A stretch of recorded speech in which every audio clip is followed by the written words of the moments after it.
India में phone scam, SIM cloning, OTP frauds और spam calls her साल बढ़ रहे हैं। इसके बीच भारत सरकार ने लॉन्च किया संचार साथी ऐप, एक ऐसा प्लेटफॉर्म जो बोलता है कि आपके मोबाइल को सिक्योर बनाएगा।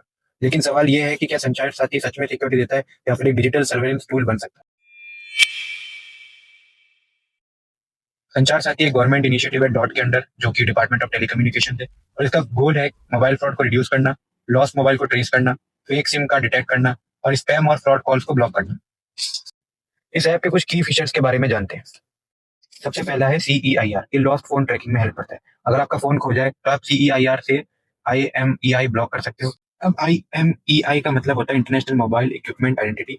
इसका सिंपल मतलब मैं अगर आपको बताऊं तो ये स्टोलन फोन को, अगर आपका फोन चोरी हो गया तो उसको नेटवर्क एक्सेस से रोकता है।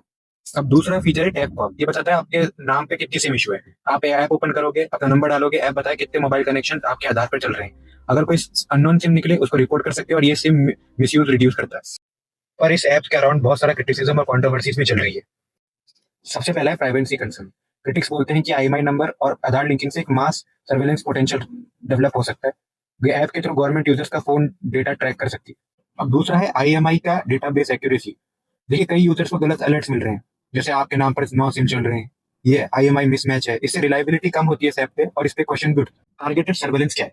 देखिए नॉर्मली सर्वेलेंस का मतलब होता है सब लोगों पर जनरल मॉनिटर, जैसे कैमरा, CDR रिकॉर्ड्स, टावर्स, ये सब जनरल लेवल पर होता है। टारगेटेड सर्वेलेंस अलग होता है। टारगेटेड सर्वेलेंस का सिंपल मतलब है किसी एक स्पेसिफिक इंसान, ग्रुप या ऑर्गेनाइजेशन को फोकस करके उनकी एक्टिविटी मॉनिटर करना, phone, internet, location, contacts, movement पे पूरी नजर रखना। देखिए दो तरीके का होता है। सबसे पहला होता है लीगल टारगेटेड सर्वेलेंस। इसमें कोर्ट ऑर्डर होता है, law enforcement agency specific target को ट्रैक करती है, जैसे अगर वो कोई टेरर सस्पेक्ट हो, क्रिमिनल हो या फिर फ्रॉड केस में पकड़ा गया हो। अब देखिए इसमें संचार साथी के साथ क्या लिंक है। देखिए गवर्नमेंट के पास IMEI नंबर, आधार लिंक, सिम डेटा और डिवाइस आइडेंटिटी, ये सबका एक्सेस है।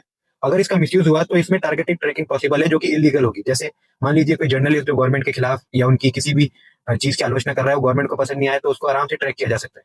पॉलिटिकल ओपोनेंट्स की मॉनिटरिंग हो सकती है। एक्टिविस्ट या NGOs का डेटा कलेक्ट करने में आसानी हो सकती है गवर्नमेंट को। बिजनेस राइवल्स की एक्टिविटीज को वॉच करना, ये सारी चीजें एक कंसर्न क्रिएट करती है संचार साथी ऐप को लेकर। देखिए जरूरी नहीं कि संचार साथी ऐप का मिसयूज हो रहा है। गवर्नमेंट का कहना है कि ऐप सिर्फ फ्रॉड प्रिवेंशन और लॉस मोबाइल रिकवरी के लिए है, कोई सर्वेलेंस डेटा कलेक्ट नहीं होता। लेकिन global security plus data system एक थिन लाइन पर चलते हैं, सेफ्टी वर्सेस प्राइवेसी। अगर प्रॉपर लॉज, ऑडिट्स और ट्रांसपेरेंसी हो तो रिस्क कम होता है, अगर ना हो तो मिसयूज के चांसेस बढ़ जाते हैं। देखिए मेरी तरफ से ये कहना है कि आप इस ऐप को यूज करिए।